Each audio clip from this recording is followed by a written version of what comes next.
banga bangest. Da zan so in yi da turanci amma ni sai in rasa ma da wani harshe ma zan yi communicating, domin mu muna so mu fidda saƙon ne a yanda ya kamata. Saƙon ya je so that mai sauraro ko mai kallo ya fahimci abin da muke nufi. Ba kawai mu zo a yi ɓarin turanci ko a yi ɓarin Hausa a ce wai wannan ya iya magana, wannan ya iya kaza. A'a, ba wannan ba ne. Don mu ɗau darussa, mu ɗau darussa a ciki.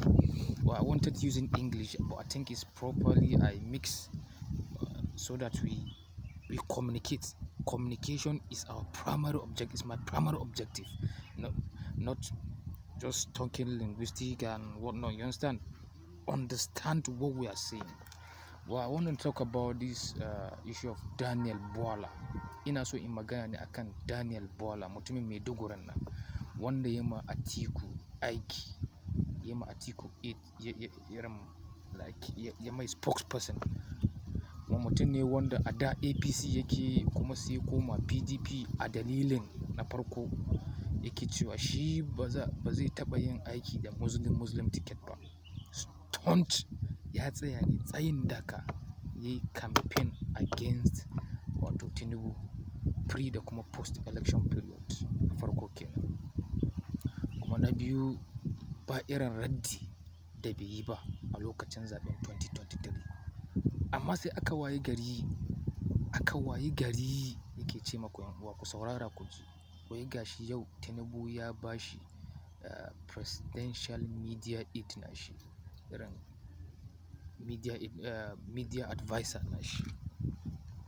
To yanzu haka yanda nake maku magana office nashi na cikin Bila.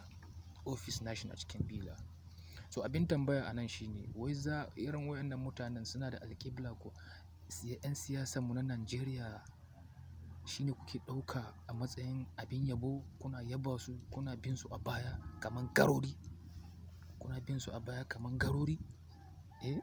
Wai har ma wani matashi ya tsaya wai yana faɗa a kansu. Wayannan mutanen suna da mutunci kuwa? Suna da mutunci? Amma kamin nan ina so ku saurari wannan bidiyon da zan danna maku yanzu. Domin Shehu mutumin Channels TV ya yi caccake shi. Integrity question aka tambaye shi and straightforward ya gagara ba da straightforward answer. Ku sha kallo lafiya. You are a Christian minority from Borno State. Yes, sir. And you once said the reason why you stopped believing or supporting Bola Tinubu is because of the Muslim ticket. Yeah. And as your philosophy about the Muslim ticket, because nothing seems to have changed. Has it changed now? Shehu, are you having what we call father time? You have asked me this question before. We trashed it here. No, we need to trash it because you have now taken up the responsibility to officially speak for the president. So for your training. And for the, I mean, I can speak for what my training and for what my industry deserve and the Nigerian people deserve. It would be the service to the average Nigerian person if you are not able to clear when you are now.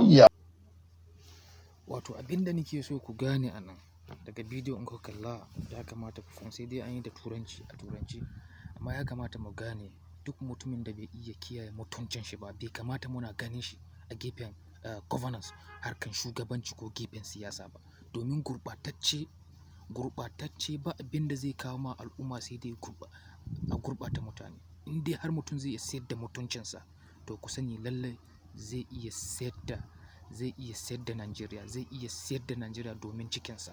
Because these people you are seeing there, they are nothing but they came out there for stomach infrastructure. And Nigeria is far more greater above stomach infrastructure. Duk 'yan siyasar da kuke gani mayunwata ne gaba ɗaya. Ya ku matasa ku farka, idan kuma kuna biye masu, idan kuma kun zamanto mayunwata, to mu sani fa Najeriya na mu fa sai a hankali. Da fatan mun ɗau darussa a ciki, da fatan za mu gyara, domin mu ne fa za mu gyara Najeriya fa. Wayannan sun riga sun tafi. Duk wanda ke kallon wayannan mutane a matsayin mutanen kirki to ya kamata ka farka.